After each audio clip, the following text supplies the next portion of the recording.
আসসালামু আলাইকুম। আশা করি সবাই ভালো আছেন। আলহামদুলিল্লাহ আমি ভালো আছি।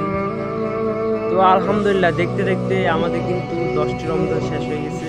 আজকে সেহরির পর 10টি রমজান শেষ। রমজান মাস হচ্ছে আল্লাহর বরকতের মাস, রহমতের মাস। রমজান মাসকে তিনটা ভাবে বিভক্ত করা হয়েছে: রহমতের মাস, মাগফিরাতের মাস, নাজাতের মাস। আমাদের মাস থেকে কিন্তু রহমতের 10 দিন চলে গেছে।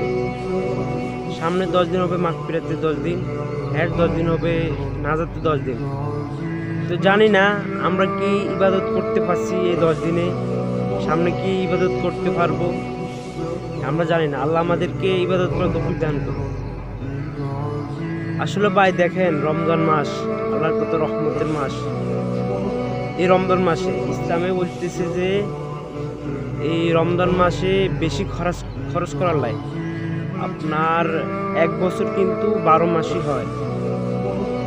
12 মাসের মধ্যে আপনার 11 মাস কিন্তু রোজা নেই, একটা মাস শুধু রোজা। তাই হাদিসও আছে যে তোমরা রমজান মাসে বেশি বেশি খরচ করো, তোমরা ভালো মন্দ খাও এবং ফিতরা জাকাত এগুলো দাও, তোমরা উমরা করার চেষ্টা করো। তাদের তৌফিক আছে তাদের জন্য। তো এই রমজান মাস আমরা আরো যা ইবাদত করছি, সামনে ভালোই আরো ইবাদত করার চেষ্টা করবো। আমাদের সে তৌফিক দান করুন। আর এটা হয়েছে যে আমরা রমজান মাস কিন্তু ভালো মন্দ খাই।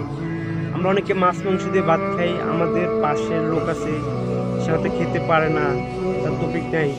আমরা যতটুকু পারি তাকে সহযোগিতা করব, তাকে কিছু দেওয়ার চেষ্টা করব, যা যতটুকু তৌফিক আছে।